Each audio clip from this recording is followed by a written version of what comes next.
विनिर्माण उद्योग। दिवाली के अवसर पर हरीश अपने माता पिता के साथ बाजार गया। उन्होंने उसके लिए कपड़े तथा जूते खरीदे। उसकी माँ ने बर्तन, चीनी, चाय व मृदा के दीप खरीदे। हरीश ने देखा कि दुकानें अत्यधिक सामान से भरी थी।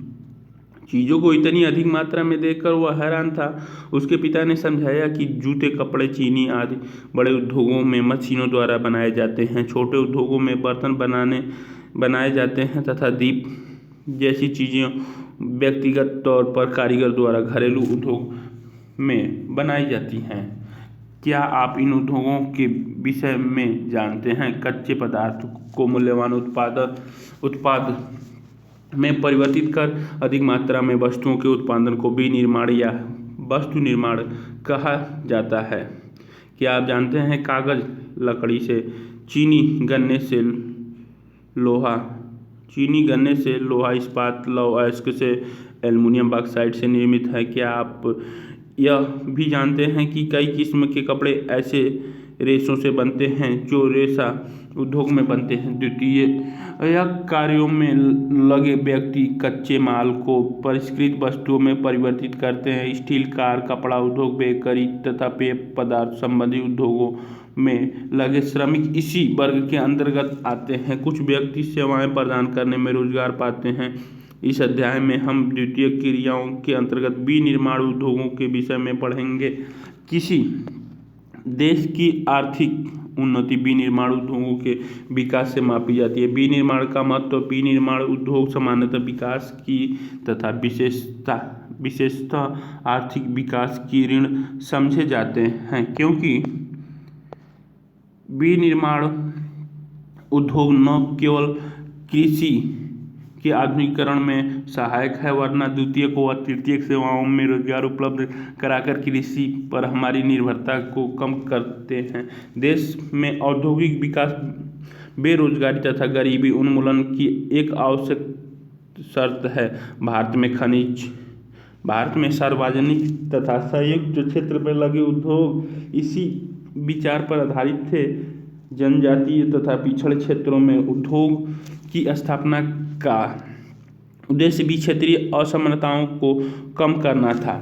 निर्मित वस्तुओं का निर्यात वाणिज्य व्यापार को बढ़ाता है, जिससे अपेक्षित विदेशी मुद्रा की प्राप्ति होती है। वे देश ही विकसित हैं जो कच्चे माल को विभिन्न तथा अधिक मूल्यवान तैयार माल में विनिर्मित करते हैं। भारत का विकास विविध और शीघ्र औद्योगिक विकास में निहित है। कृषि तथा उद्योग एक दूसरे से पृथक नहीं है, ये एक दूसरे को पूरक है। उदाहरण तब भारत में कृषि पर आधारित उद्योगों ने कृषि पैदावार बढ़ोतरी को प्रोत्साहित किया है। ये उद्योग कच्चे माल के लिए कृषि पर निर्भर हैं तथा इनके द्वारा निर्मित उत्पाद जैसे सिंचाई के लिए पंप, उर्वरक, कीटनाशक दवाएं, प्लास्टिक पाइप, मशीनें व कृषि औजार आदि पर किसान निर्भर है। इसीलिए विनिर्माण उद्योगों के विकास तथा स्पर्धा से न केवल कृषि उत्पादन को बढ़ावा मिल रहा है, अपितु उत्पादन प्रक्रिया भी सक्षम हुई है। आज वैश्वीकरण के युग में हमारे उद्योगों को अधिक प्रतिस्पर्धी तथा सक्षम होने की आवश्यकता है। केवल आत्मनिर्भरता ही काफ़ी नहीं है। हमारी वस्तुएं गुणवत्ता में अंतर्राष्ट्रीय स्तर की हों, तभी हम अंतर्राष्ट्रीय बाजार में प्रतिस्पर्धा कर पाएंगे। राष्ट्रीय अर्थव्यवस्था में उद्योगों का योगदान पिछले 2 दशकों में सकल घरेलू उत्पाद में विनिर्माण उद्योग का योगदान 27% में से 17% ही है, क्योंकि 10% भाग खनिज खनन, गैस तथा विद्युत ऊर्जा का योगदान है। भारत की अपेक्षा अन्य पूर्वी एशियाई देशों में विनिर्माण का योगदान सकल घरेलू उत्पाद का 25 से 35% है। पिछले 1 दशक में भारतीय विनिर्माण क्षेत्रों में 7% प्रतिवर्ष की दर से बढ़ोतरी हुई है। बढ़ोतरी की यह दर अगले दशकों में 12% अपेक्षित है। वर्ष 2003 से विनिर्माण क्षेत्रों का विकास 9 से 10% प्रतिवर्ष की दर से हुआ है। उपयुक्त सरकारी नीतियों तथा औद्योगिक उत्पादन में बढ़ोतरी के नए प्रयासों से अर्थशास्त्री का अनुमान है कि विनिर्माण उद्योग अगले 1 दशक में अपना लक्ष्य पूरा कर सकता है। इस उद्देश्य से राष्ट्रीय विनिर्माण प्रतिस्पर्धा परिषद, नेशनल मैन्युफैक्चरिंग कॉम्पिटिटिव काउंसिल की स्थापना की गई। औद्योगिकी अवस्थितियाँ। उद्योग की स्थापना स्वभावत जटिल है। इनकी स्थापना कच्चे माल की उपलब्धता, श्रमिक पूंजी, शक्ति के साधन तथा बाजार आदि की उपलब्धता से प्रभावित होती है। इन सभी कारकों एक स्थान पर पाए जाने लगभग असंभव है। फलस्वरूप विनिर्माण उद्योगों की स्थापना के लिए वही स्थान उपयुक्त है जहां ये कारक उपलब्ध हों अथवा जहां इन्हें कम कीमत पर उपलब्ध कराया जा सके। औद्योगिक प्रक्रिया के प्रारंभ होने के साथ साथ नगरीकरण प्रारंभ होता है। कभी कभी उद्योग शहर में या उनके निकट लगाए जाते हैं। इसी प्रकार औद्योगिकीकरण तथा नगरीकरण के साथ साथ चलते हैं। नगर उद्योगों को बाजार एवं सेवाएं जैसे बैंकिंग, बीमा, परिवहन, श्रमिक तथा वित्तीय सलाह आदि उपलब्ध कराते हैं। नगर केंद्रों द्वारा दी गई सुविधाओं से लाभान्वित कई बार बहुत से उद्योग नगरों के आसपास ही केंद्रित हो जाते हैं, जिसे समूहन बचत एग्लोमेरेशन इकोनॉमी कहा जाता है। ऐसे स्थान पर धीरे धीरे बड़ा औद्योगिक समूहन स्थापित हो जाता है। समूहन उद्योग स्थापित। स्वतंत्रता से पहले अधिकतर विनिर्माण उद्योगों का स्थापना दूरस्थ देशों से व्यापार पर आधारित थी, जैसे मुंबई, कोलकाता व चेन्नई आदि। परिणाम स्वरूप कुछ एक नगर औद्योगिक केंद्र के रूप में उभरे जो ग्रामीण कृषि पृष्ठ प्रदेश हिंटरलैंड से घिरे थे। उद्योग बाजार संबंध, निवेश, कच्चा माल तथा अथवा उसके घटक, उत्पादन घटक, भूमि, श्रम, पूंजी, उद्यमी अवसंरचना, परिवहन, कारखाना, तैयार माल, उत्पाद, परिवहन, बाजार, उसके बाद पूंजी। किसी उद्योग की स्थिति को निर्धारण उसकी न्यूनतम उत्पादन लागत से निर्धारित होती है। सरकारी नीतियों तथा निपुण श्रमिकों की उपलब्धता भी उद्योगों की अवस्थिति को प्रभावित करती है। उद्योग की आदर्श अवस्थितियाँ, उस स्थान पर कच्चा माल प्राप्त करने की लागत, उस स्थान पर उत्पाद की लागत, उस स्थान पर उद्योग की स्थापना का निर्णय, उत्पादन के वितरण की लागत, ये सारी चीज उस उद्योग पर अनुभव आश्रित रहती हैं। उद्योगों का वर्गीकरण, रोजमर्रा के इस्तेमाल की विभिन्न औद्योगिक उत्पादों की सूची बनाएं, जैसे ट्रांजिस्टर, बिजली का बल्ब, वनस्पति तेल, सीमेंट, कांच के सामान, पेट्रोल, माचिस, स्कूटर, वाहन, दवाइयाँ आदि। यदि हम विशेष मापदंडों के आधार पर विभिन्न उद्योगों का वर्गीकरण करते हैं तो विनिर्माण को आसानी से समझ सकेंगे। उद्योगों को निम्न प्रकार से वर्गीकृत किया जा सकता है। प्रयुक्त कच्चे माल के स्रोत के आधार पर कृषि आधारित सूती वस्त्र, ऊनी वस्त्र, पटसन, रेशम वस्त्र, रबर, चीनी, चाय, कॉफी तथा वनस्पति तेल उद्योग। खनिज आधारित लोहा तथा इस्पात, सीमेंट, एल्युमिनियम, मशीन, औजार तथा पेट्रो रसायन उद्योग। प्रमुख भूमिका के आधार पर आधारभूत उद्योग जिनके उत्पादन या कच्चे माल पर दूसरे उद्योग निर्भर हैं, जैसे लोहा, इस्पात, तांबा प्रगलन व एल्युमिनियम प्रगलन उद्योग। उपभोक्ता उद्योग जो उत्पादक उपभोक्ताओं के सीधे उपयोग हेतु कराते हैं, जैसे चीनी, दंत मंजन, कागज, पंखे, सिलाई मशीन आदि। पूंजी निवेश के आधार पर एक लघु उद्योग को परिसंपत्ति की एक इकाई पर अधिकतम निवेश मूल्य के परिप्रेक्षक में परिभाषित किया जाता है। यह निवेश सीमा समय के साथ परिवर्तित होती रहती है। अधिकतम स्वीकार्य निवेश के आधार पर की जाती है। यह निवेश मूल्य समय के साथ बदल गया है। वर्तमान में अधिकतम निवेश 1 करोड़ रुपए तक स्वीकार्य है। स्वामित्व के आधार पर सार्वजनिक क्षेत्र में लगे सरकारी एजेंसियों द्वारा प्रबंधित तथा सरकार द्वारा संचालित उद्योग Bharat heavy electric limited BHEL तथा steel authority of India limited SAIL आदि हैं। निजी क्षेत्र के उद्योग जिनका एक व्यक्ति के स्वामित्व में और उसके द्वारा संचालित अथवा लोगों के स्वामित्व में या उनके द्वारा संचालित टिस्को, बजाज ऑटो लिमिटेड और डाबर उद्योग आदि हैं। संयुक्त उद्योग वैसे उद्योग जो राज्य सरकार और निजी क्षेत्रों के संयुक्त प्रयास से चलाए जाते हैं, जैसे oil India limited oil India limited. सहकारी उद्योग जिनका स्वामित्व कच्चे माल की पूर्ति करने वाले उत्पादकों, श्रमिकों या दोनों के हाथों में होता है। संसाधनों संसाधन का कोष संयुक्त होता है तथा लाभ हानि की विभाजन भी अनुपातिक होता है। जैसे महाराष्ट्र के चीनी उद्योग, केरल के नारियल पर आधारित उद्योग, कच्चे माल तथा तैयार माल की मात्रा व भार के आधार पर भारी उद्योग जैसे लोहा तथा इस्पात आदि, हल्के उद्योग जो कम भार वाले कच्चे माल का प्रयोग कर हल्के तैयार माल का उत्पादन करते हैं। जैसे विद्युत उद्योग क्रियाकलाप कच्चे माल और तैयार माल की मात्रा और भार के आधार पर निम्न 2 वर्गों में विभाजित करें: तेल सिलाई मशीन, बुनाने की सिलाई, पोत निर्माण, पीतल के बर्तन, विद्युत बल्ब, फ्यूज तार, पेंट के ब्रश, घड़ियाँ, मोटर गाड़ी। कृषि आधारित उद्योग सूती वस्त्र, पटसन, रेशम, ऊनी वस्त्र, चीनी तथा वनस्पति तेल आदि उद्योग कृषि से प्राप्त कच्चे माल पर आधारित हैं।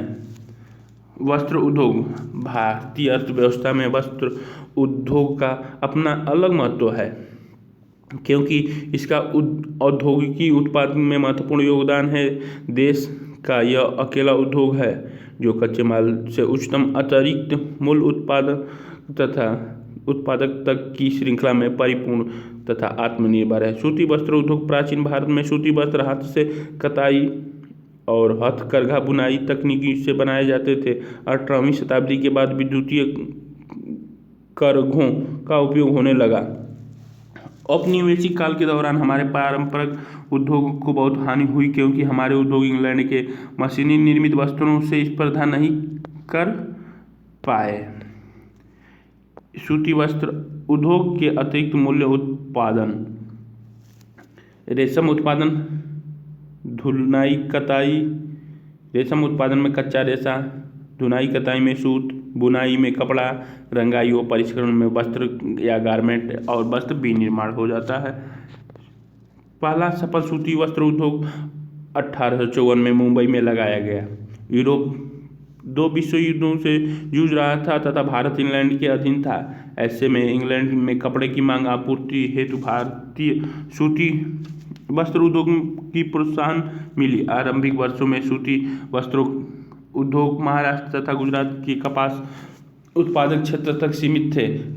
कपास की उपलब्धता, बाजार, परिवहन, पत्तनों की समीपता, श्रम, नमी युक्त जलवायु आदि कारकों ने इसके स्थानीयकरण को बढ़ावा दिया। इस उद्योग का कृषि से निकट का संबंध है और कृषकों, कपास चुनने वालों, गांठ बनाने वालों, कताई करने वालों, रंगाई करने वालों, डिजाइन बनाने वालों, पैकेट बनाने वालों और सिलाई करने वालों को यह जीविका प्रदान करता है। इस उद्योग के कारण रसायन, रंजक, मिल, स्टोर तथा पैकेजिंग सामग्री और इंजीनियरिंग उद्योगों की मांग बढ़ती है।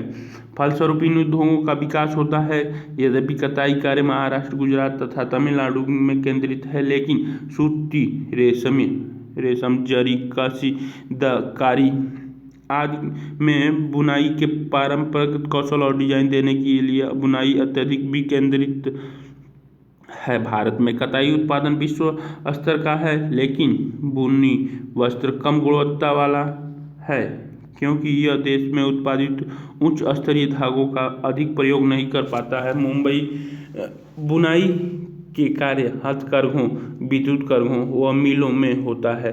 हाथ से बुनी खादी कुटीर उद्योगों के रूप में बुनकर को उनके घरों में बड़े पैमाने पर रोजगार प्रदान कराता है। महात्मा गांधी ने सूत कातने तथा खादी बुनने पर क्यों बल दिया था? महात्मा गांधी ने सूत कातने खादी वस्त्र बनाने पर क्यों बल दिया था? हमारे देश में विद्युत चालित करघों तथा हथकरघों द्वारा निर्मित लूज में की अपेक्षा कारखानों द्वारा निर्मित लूमेज को कम रखने क्यों महत्वपूर्ण है? भारत जापान को सूत का निर्यात करता है। भारत में बने सूती वस्त्र के अन्य आयातक देश संयुक्त राज्य अमेरिका, इंग्लैंड, रूस, फ्रांस, पूर्वी यूरोपीय देश, नेपाल, सिंगापुर, श्रीलंका तथा अफ्रीका के देश हैं।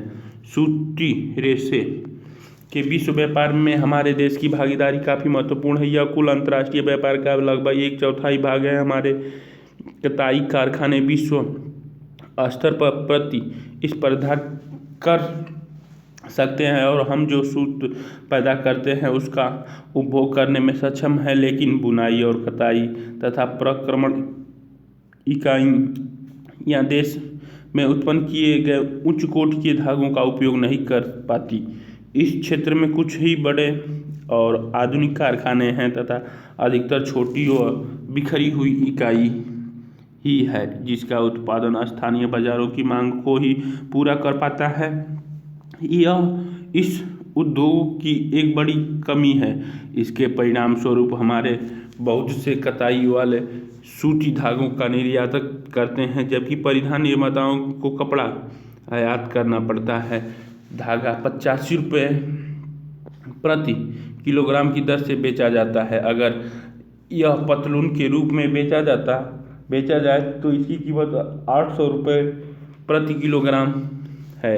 रेशे से धागा, धागे से कपड़ा और कपड़े से परिधान बनाने के प्रत्येक चरण पर मूल्यों में वृद्धि होती है।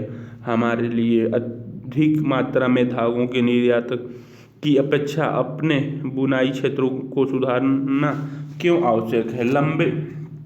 यद्यपि लंबे रेशे वाली कपास के उत्पादन में महत्वपूर्ण वृद्धि दर्ज की गई है, तथापि इसे आयात करने की भारत में वस्त्र उद्योग, ये बारामूला, श्रीनगर, अनंतनाग, अमृतसर, लुधियाना, पानीपत, मुरादाबाद, गुरुग्राम, बीकानेर, जयपुर, आगरा, शाहजहांपुर, ग्वालियर, कानपुर, बनारसी, मिर्जापुर, मुर्शिदाबाद, बोकारो, हावड़ा, हुगली, उज्जैन, अहमदाबाद, देवास, बड़ोदरा, इंदौर, राजकोट, जामनगर, पोरबंदर, सूरत, जलगांव, औरंगाबाद, वर्धा, मुंबई, पुणे, बेलीगावी, बेंगलुरु, कोलार, चेन्नई, मैसूर, कोयम्बटूर, मदुराई।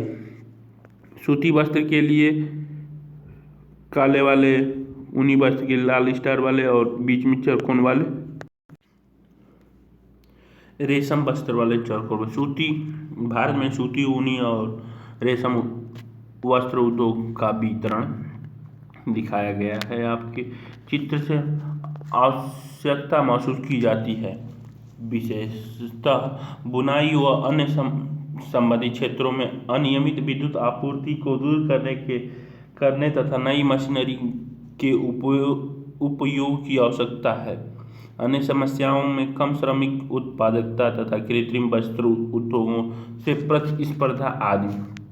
पटसन भारत पटसन व पटसन निर्मित सामान का सबसे बड़ा उत्पादक है तथा बांग्लादेश के पश्चात दूसरा बड़ा निर्यातक भी है। वर्ष 2010 से 2011 में भारत में लगभग 80 पटसन उद्योग थे। इनमें अधिकांशतः पश्चिम बंगाल में हुगली नदी तट पर 98 किमी लंबी तथा 3 किमी चौड़ी एक सकरी मेखला में स्थित है। पहला पटसन उद्योग कोलकाता के निकट रिसरा में 1885 में लगाया गया था। 1947 में देश के विभाजन के पश्चात पटसन मिले तो भारत में रह गई, लेकिन 3/4 जूट उत्पादक क्षेत्र पूर्वी पाकिस्तान अर्थात बांग्लादेश में चला गया। हुगली नदी के तट पर इनके स्थिति होने के निम्न कारण हैं। पटसन उत्पादक क्षेत्रों की निकटता, सस्ता जल परिवहन, सड़क, रेल व जल परिवहन का जाल, कच्चे माल का मिलों तक ले जाने में सहायक होना, कच्चे पटसन को संसाधित करने में प्रचुर जल पश्चिम बंगाल तथा समीपवर्ती राज्य उड़ीसा, बिहार व उत्तर प्रदेश से सस्ता श्रमिक उपलब्ध होना, कोलकाता का एक बड़ा नगरीय केंद्र के रूप में बैंकिंग, बीमा और जूट के सामान के निर्यातक के लिए पत्तन की सुविधा प्रदान करना आदि सम्मिलित हैं।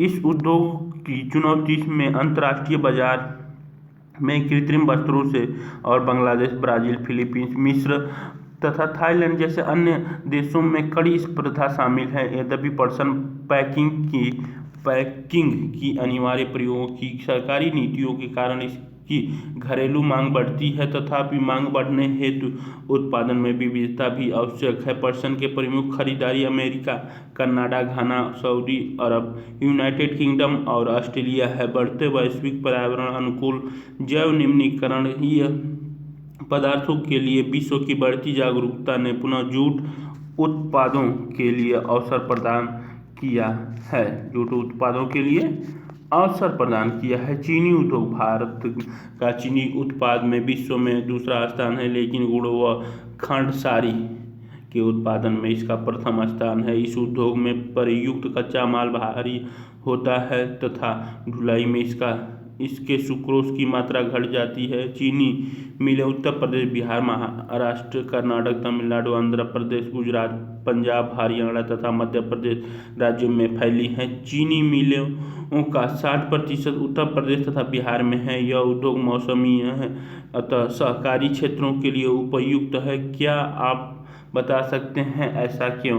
पिछले कुछ वर्षों से इन मिलों की संख्या दक्षिण और पश्चिमी राज्यों में, विशेषकर महाराष्ट्र में बढ़ी है। इसका मुख्य कारण यहाँ के गन्ने में अधिक सुक्रोज की मात्रा है। अपेक्षाकृत ठंडी जलवायु भी गुणकारी है। इसके अतिरिक्त इन राज्यों में सहकारी समितियाँ भी सफल रही हैं। इस उद्योग की प्रमुख चुनौतियाँ इस प्रकार हैं कि इस उद्योगों का अल्पकालीन होना, पुरानी व अक्षम तकनीकी का इस्तेमाल, परिवहन अक्षमता से गन्ने का समय पर कारखानों में न पहुंचना तथा खोइया बैगेज का अधिकतम इस्तेमाल न कर पाना। खनिज आधारित उद्योग, वे उद्योग जो खनिज व धातुओं को कच्चे माल के रूप में प्रयोग करते हैं, खनिज आधारित उद्योग कहलाते हैं। क्या आप इस वर्ग में आने वाले कुछ उद्योगों के नाम बता सकते हैं? लोहा तथा इस्पात उद्योग। लोहा तथा इस्पात उद्योग एक आधारभूत बेसिक उद्योग है, क्योंकि अन्य सभी भारी, हल्के और मध्यम उद्योग इनसे बनी मशीनरी पर निर्भर हैं। विविध प्रकार के इंजीनियरिंग सामान, निर्माण सामग्री, रक्षा, चिकित्सा, टेलीफोन, वैज्ञानिकी उपकरण तथा विभिन्न प्रकार की उपभोक्ता वस्तुओं के निर्माण के लिए इस्पात की आवश्यकता होती है। क्रियाकलाप, इस्पात से बनी उन सभी पदार्थों की सूची बनाएं जो आप सोच सकते हैं। इस्पात से बनी उन सभी पदार्थों की सूची बनाएं जो आप सोच सकते हैं। इस्पात के उत्पादन तथा खपत को प्रायः एक देश के विकास का पैमाना माना जाता है। लोहा तथा इस्पात एक भारी उद्योग है, क्योंकि इसमें प्रयुक्त कच्चा तथा तैयार माल दोनों ही भारी और स्थूल होते हैं और इसके लिए अधिक परिवहन लागत की आवश्यकता होती है। इस उद्योग के लिए लौह कोकिंग कोल तथा चूना पत्थर का अनुपात लगभग 4:2:1 का है। इस्पात को कठोर बनाने के लिए इसमें मैंगनीज की कुछ मात्रा की भी आवश्यकता होती है। इस्पात उद्योगों की आदर्श स्थापना कहाँ होनी चाहिए? यह याद रहे कि इससे निर्मित माल को बाजार तथा उपभोक्ताओं तक पहुंचाने के लिए भी सक्षम परिवहन की आवश्यकता है। वर्ष 2018 में भारत 106.5 मिलियन टन इस्पात का विनिर्माण कर संसार में कच्चा इस्पात उत्पादकों में दूसरे स्थान पर था। यह स्पॉन्ज लौह का सबसे बड़ा उत्पादक है। इस्पात के अधिक उत्पादन के बावजूद भी 2018 में यह प्रतिवर्ष प्रति व्यक्ति खपत केवल 70.9 किलोग्राम था, जबकि इस समय विश्व के प्रति व्यक्ति औसत खपत 224.5 ग्राम है। 224 क्रिया का उत्पादन वर्ष उत्पादक मीट्रिक टन में 2012 में 81.68, 2013 में 87.67, 2014 में 92.16, 2015 से 16 में 91 रहा, 2016 से 17 में 101.3, 2017 से 18 में 86.69। दिए गए आंकड़ों में डंडा आरेख द्वारा प्रदर्शित करें। भारत में प्रति व्यक्ति इस्पात की खपत इतनी कम क्यों? इस समय भारत में 10 मुख्य संकलित उद्योग तथा बहुत से छोटे इस्पात संयंत्र हैं। क्रियाकलाप, भारत में स्थित इस्पात संयंत्रों के उत्पादों की जानकारी एकत्र करें। इस्पात निर्माण प्रक्रिया, कच्चे माल का कारखानों तक परिवहन, पीछे झोंकदार भट्ठी लौह अयस्क को गलाया जाना। चूना पत्थर एक सहायक खनिज जो इसमें मिलाया जाता है, धातु को मैल हटाया जाता है। अयस्क को गर्म करने के लिए कोक का ईंधन के रूप में इस्तेमाल। उसके बाद ढलवा लोहा, तरल पदार्थ को सांचे में ढाला जाता है जिससे ढलवा लोहा तैयार होता है। इस्पात बनना, ढलवा लोहे को पुनः गलाकर ऑक्सीकरण द्वारा अशुद्धता हटाकर तथा मैग्नीज, निकेल, क्रोमियम मिलाकर शुद्ध किया जाता है। धातु को आकार देना, रोलिंग, प्रेसिंग, ढलाई, कढ़ाई, ये सब धातु के आकार देने के लिए प्रक्रम हैं। भारत लौह और इस्पात संयंत्र, लौह तथा इस्पात संयंत्र दिखाए गए हैं। पहला बोकारो, जमशेदपुर, बर्नपुर, दुर्गापुर, भिलाई, राउरकेला, विशाखापट्टनम, विजयनगर, भद्रावती और सेलम, ये भारत में लौह इस्पात और संयंत्र स्थापित केंद्र, इस्पात संयंत्र स्थापित केंद्र है। मिनी संयंत्र हैं जिनमें विद्युत भट्ठी, रद्दी इस्पात व स्पंज आयरन का प्रयोग होता है। इनमें री रोल्स होते हैं। इनमें इस्पात सिल्लिलों का इस्तेमाल किया जाता है। ये हल्के स्टील या निर्धारित अनुपात में मृदु व मिश्रित इस्पात का उत्पादन करते हैं। एक संकलित इस्पात संयंत्र एक बड़ा संयंत्र होता है जिसमें कच्चे माल को एक स्थान पर एकत्रित करने से लेकर इस्पात बनाने तक, ढालने और इसे आकार देने तक की प्रत्येक क्रिया की जाती है। सार्वजनिक क्षेत्र के लगभग सभी उपक्रम अपने इस्पात को steel authority of India SAIL के माध्यम से बेचते हैं। 1950 के दशक में भारत तथा चीन ने लगभग एक समान मात्रा में इस्पात उत्पादित किया था। आज चीन इस्पात का सबसे बड़ा उत्पादक है। इस्पात की सर्वाधिक खपत वाला देश भी चीन है। भारत में छोटा नागपुर के पठारी क्षेत्रों में अधिकांश लोहा तथा इस्पात उद्योग संकेंद्रित हैं। इस प्रदेश में इस उद्योग के विकास के लिए अधिक अनुकूल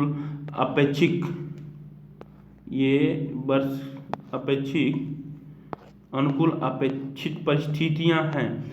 इनमें लौह अयस्क की कम लागत, उच्च कोटि के कच्चे माल की निकटता, सस्ते श्रमिक और स्थानीय बाजारों में इनकी मांग की विशाल संभाव्यता सम्मिलित है। यद्यपि भारत सरकार का एक महत्वपूर्ण लौह इस्पात उत्पादक देश है, तथापि हम इनके पूर्ण संभाव्य का विकास नहीं कर पाए हैं। इसके निम्न कारण हैं। पहला, उच्च लागत तथा कोकिंग, कोयले की सीमित उपलब्धता, कम श्रमिक उत्पादकता, ऊर्जा की अनियमित पूर्ति तथा अविकसित अवसंरचना आदि। हम भी उच्च कोटि का इस्पात दूसरे देशों से आयात करते हैं। हालांकि हमारे कुछ इस्पात उत्पादन घरेलू मांग पूर्ति हेतु पर्याप्त है। निजी क्षेत्रों में उद्यमियों के प्रयत्नों से तथा उदारीकरण व प्रत्यक्ष विदेशी निवेशों ने इस उद्योग को प्रोत्साहन दिया है। इस्पात उद्योग को अधिक स्पर्धावान बनाने के लिए संसाधन और विकास के संसाधन को निहित रखने की आवश्यकता है। भारत और चीन की उत्पादक टन में वर्ष 2014 में भारत और चीन के उत्पादन में, ये वर्ल्ड स्टील एसोसिएशन वेबसाइट से लिया गया है, भारत 86.5, चीन रहा 822.7, 2015 में 89, तो 803.8 चीन चल रहा 2016 में, जहां भारत का 95.6 रहा, तो वहाँ चीन 808.4 रहा। 2017 में 101.5 भारत का हुआ तो चीन 870.9 हुआ। 2018 में 106.5 हुआ तो चीन 928.3 पर उत्पादन किया। क्रियाकलाप, क्या आपने कलिंग नगर विवाद के विषय में पढ़ा है? विभिन्न स्रोत से जानकारी एकत्र करें और आपस में विचार विमर्श करें। Aluminium प्रगलन smelting. भारत में एल्युमिनियम प्रगलन दूसरा सर्वाधिक महत्वपूर्ण धातु शोधन उद्योग है। यह हल्का जंग अवरोधी ऊष्मा का सुचालक, लचीला तथा अन्य धातुओं के मिश्रण से अधिक कठोर बनाया जा सकता है। हवाई जहाज बनाने में, बर्तन तथा तार बनाने में इसका प्रयोग किया जाता है। कई उद्योगों में इसका महत्व इस्पात, ताप जस्ता व शीशे के विकल्प के रूप में प्रयुक्त होने से बढ़ा है। देश में एल्युमिनियम प्रगलन संयंत्र ओडिशा, पश्चिम बंगाल, केरल, उत्तर प्रदेश, छत्तीसगढ़, महाराष्ट्र व तमिलनाडु राज्यों में स्थित है। ये बक्साइट नाल्को प्रगलन में पट्टीलेप मिल स्मेल्टर में बॉक्साइट को कच्चे पदार्थ के रूप में, जो भारी गहरे लाल रंग की चट्टानें जैसी होती हैं, प्रयोग किया जाता है। प्रवाह चार्ट चित्र 6.8 में एल्युमिनियम निर्माण प्रक्रिया दर्शाता है। इस उद्योग का एल्युमिनियम तथा अयस्क का अनुपात 4 से 6 ton bauxite, 2 ton alumina, 1 ton aluminium निकलता है। एल्युमिनियम उद्योग का विनिर्माण प्रक्रिया। बॉक्साइट कच्चा माल बॉक्साइट खनन से लिया जाता है। परिवहन या रेल या समुद्र जहाजों से लेकर एल्युमिना बॉक्साइट दलहन और एल्युमिना घुलन एल्युमिना शोधशाला में जाता है। उसके बाद प्रगलन स्थल तक भारी अयस्क का पहुंचना, फिर से शोधशाला से कैल्शियम युक्त पेट्रोलियम कोक, फिर से कोयले खान से पीट। उसके बाद ये क्रायोलाइट, एक पिघला धातु जो इलेक्ट्रोलाइट का काम करता है, एल्युमिनियम प्रागलक होता है। एल्युमिनियम 18,600 किलोवाट प्रति टन अयस्क निकलता है। लास्ट में स्थापना की 2 महत्वपूर्ण आवश्यकताएं हैं। नियमित ऊर्जा की आपूर्ति तथा कम कीमत पर कच्चे माल की सुनिश्चित उपलब्धता। क्रियाकलाप। एक कारखाने प्लास्टिक हैंडल वाली एल्युमिनियम के बर्तन सॉफ्ट पैन निर्मित करता है। यह प्रगलन से एल्युमिनियम प्राप्त करता है तथा किसी अन्य फैक्ट्री से प्लास्टिक का सामान लेता है तथा निर्मित बर्तन एक माल गोदाम में भेज दिया जाता है। कौन सा कच्चा माल परिवहन लागत से सबसे अधिक लागत वाला है और क्यों? परिवहन के लिए सबसे सस्ता माल कौन सा और क्यों? क्या आप समझते हैं कि पैकिंग के बाद माल की परिवहन लागत कम होगी अथवा एल्युमिनियम और प्लास्टिक का परिवहन लागत अपेक्षाकृत अधिक होगी? क्यों? रासायनिक उद्योग। भारत में रसायन उद्योग तेजी से विकसित हो रहा है तथा फैल रहा है। इसकी भागीदारी सकल घरेलू उत्पादों में लगभग 3% है। यह उद्योग एशिया का तीसरा बड़ा, विश्व में आकार की दृष्टि से 12वें स्थान पर है। इसमें उद्योग तथा बृहद दोनों प्रकार के विनिर्माण इकाइयां सम्मिलित हैं।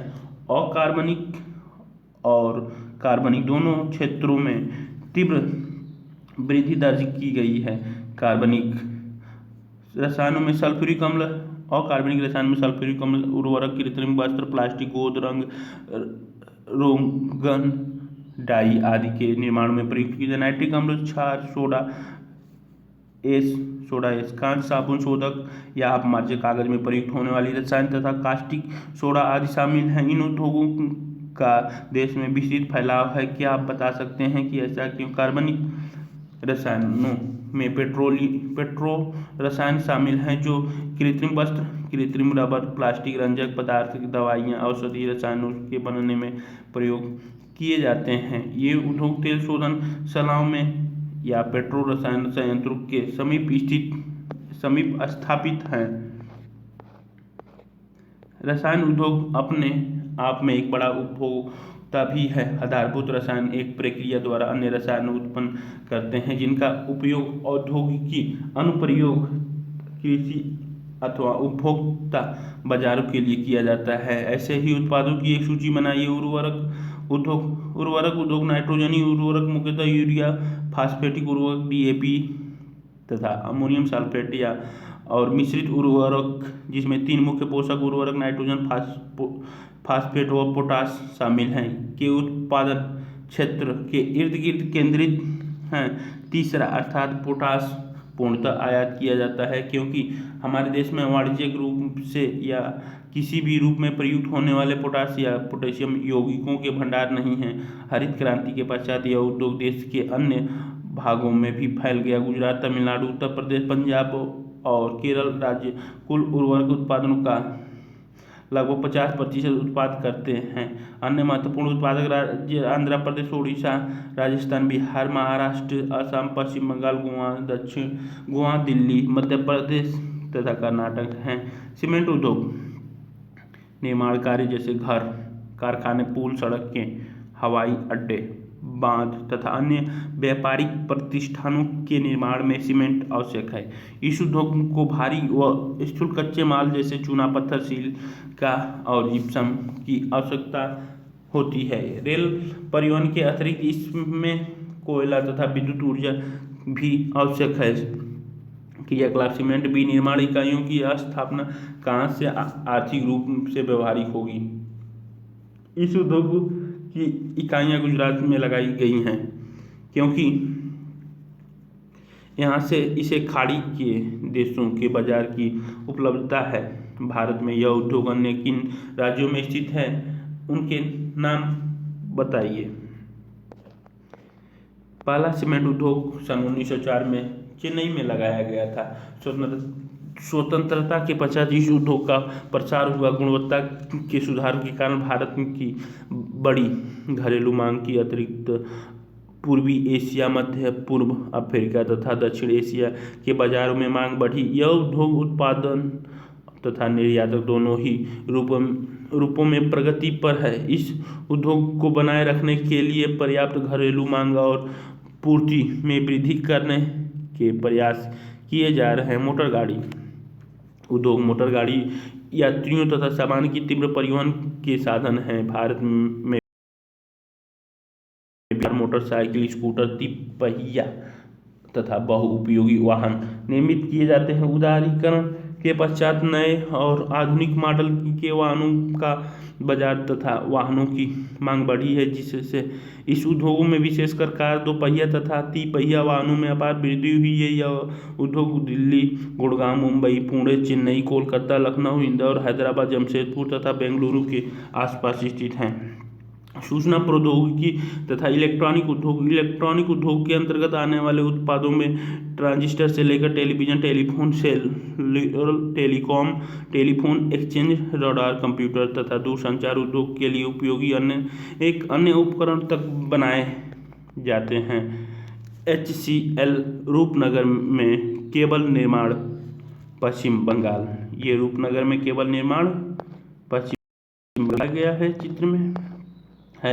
बेंगलुरु भारत में इलेक्ट्रॉनिक राजधानी के रूप में उभरा है। इलेक्ट्रॉनिक सामान के अन्य महत्वपूर्ण उत्पादक केंद्र मुंबई, दिल्ली, हैदराबाद, पुणे, चेन्नई, कोलकाता तथा लखनऊ है। इस उद्योग का सर्वाधिक केंद्रण बेंगलुरु, नोएडा, मुंबई, चेन्नई, हैदराबाद और पुणे में है। यह भी अत्यंत रोचक है कि भारत में सूचना प्रौद्योगिकी उद्योगों के सफल होने के कारण हार्डवेयर व सॉफ्टवेयर के निरंतर विकास है। औद्योगिकी प्रदूषण तथा पर्यावरण निम्नीकरण।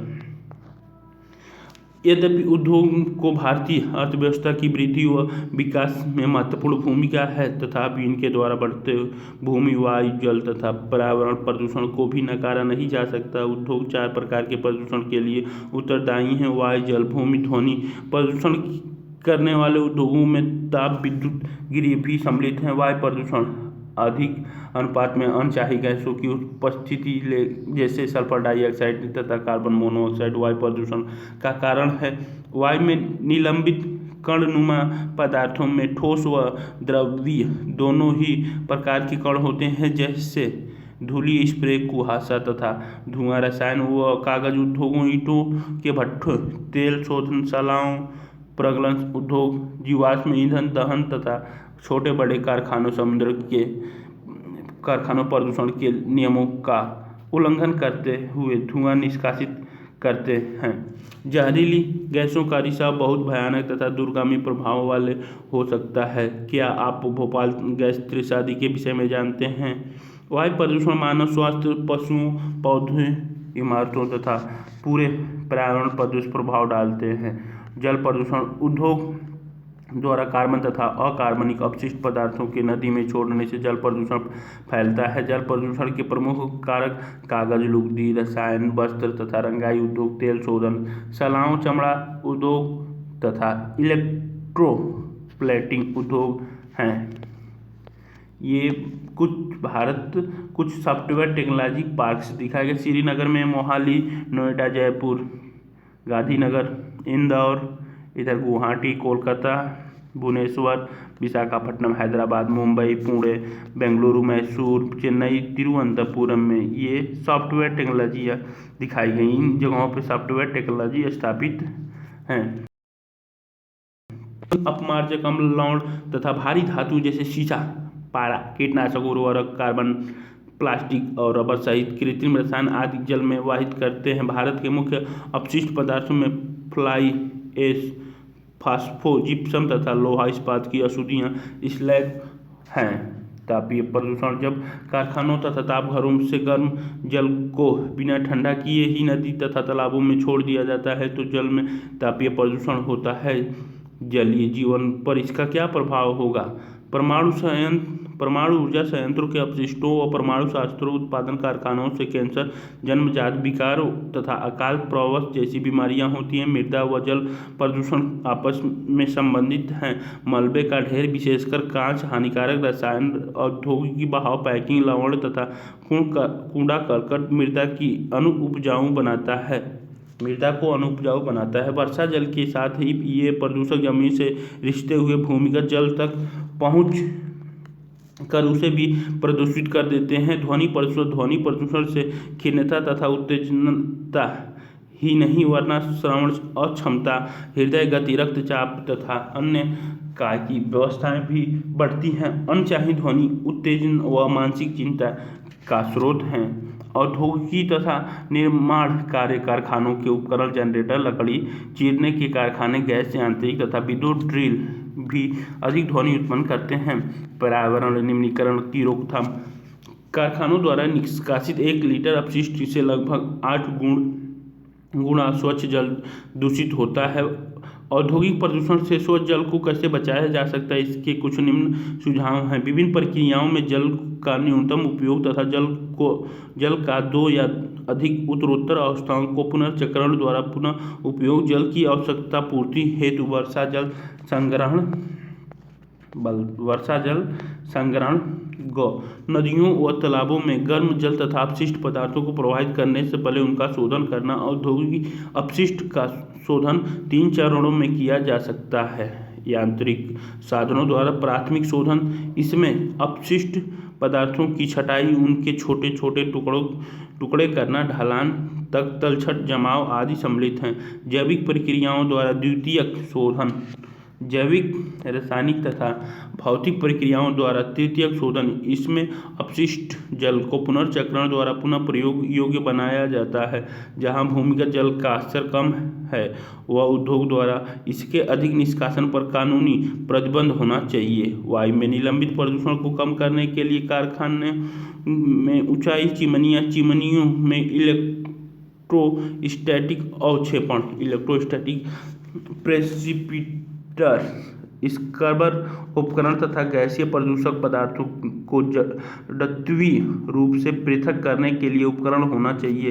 कारखानों में कोयले की अपेक्षा तेल व गैसों के प्रयोग से धुएं के निष्कासन में कमी लाई जा सकती है। मशीनों व उपकरणों का उपयोग किया जा सकता है तथा जनरेटरों में साइलेंसर लगाया जा सकता है। ऐसी मशीनरी का प्रयोग किया जाए जो ऊर्जा सक्षम हो तथा कम ध्वनि प्रदूषण करे। ध्वनि अवशोषित करने वाले उपकरणों के इस्तेमाल के साथ कानों पर शोर नियंत्रण उपकरण भी पहनना चाहिए। सतत पोषणी विकास की चुनौती के लिए पर्यावरणीय संचेतना से युक्त आर्थिक विकास की जरूरत है। फरीदाबाद में यमुना एक्शन प्लान के अंतर्गत वहित मल उपचार संयंत्र राष्ट्रीय ताप विद्युत ग्रह NTPC द्वारा दिखाया गया मार्ग। भारत में राष्ट्रीय ताप विद्युत ग्रीक कॉरपोरेशन विद्युत प्रदान करने वाली मुख्य निगम है। इसके पर्यावरण प्रबंधन तंत्र EMS 14001 के लिए ISO प्रमाण पत्र है। यह निगमन प्राकृतिक पर्यावरण और संसाधन जैसे जल, खनिज तेल, गैस तथा ईंधन संरक्षण नीति का हिमायती है तथा इन्हें ध्यान में रखकर ही विद्युत संयंत्रों की स्थापना करता है। ऐसे निम्न उपायों द्वारा संभव है। पहला, आधुनिकतम तकनीकों पर अधिकतर उपकरण का सही उपयोग करके तथा विद्युन्मान उपकरणों में सुधार, अधिकतम राख की इस्तेमाल कर अपशिष्ट पदार्थों का न्यून उत्पाद, पारिस्थितिकी संतुलन बनाए रखने के लिए हरित क्षेत्रों की सुरक्षा तथा वृक्षारोपण के लिए प्रेरित करना, तरल अपशिष्ट प्रबंधन, राख युक्त जलीय पुनर्चक्रण तथा राख संग्रह पाउंड प्रबंधन द्वारा पर्यावरण प्रदूषण को कम करना, सभी ऊर्जा संयंत्रों की पारिस्थितिकी रूप से मॉनिटर तथा समीक्षा करना तथा ऑनलाइन आंकड़ा का प्रबंधन करना। ये रामागुंडम संयंत्र में दिखाया गया है, NTPC का संयंत्र है ये।